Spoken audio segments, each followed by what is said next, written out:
డాగ్ని కిందకి పడగొట్టాలని ఎప్పుడు కాకి చూస్తుంది. అయితే ఆ కాకి డాగ్ మీద వాలి మెడను కొరకాలని చూస్తుంది.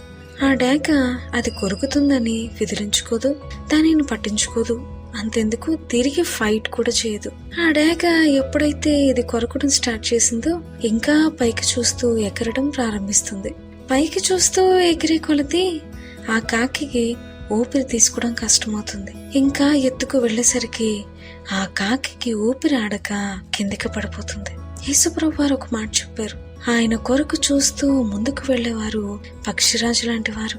ఎన్ని వచ్చినా పైపైకి ఎగురుతూనే ఉంటారు. వాళ్ళు అలసిపోరు, ముందుకు పరిగెత్తుతారు, సమస్యలు పోరు.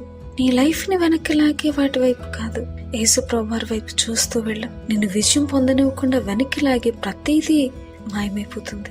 ఆయన వైపు చూడు, నువ్వు చేయగలవు. అలసిపోకు, సమస్యలకు ముందుకు వెళ్ళు.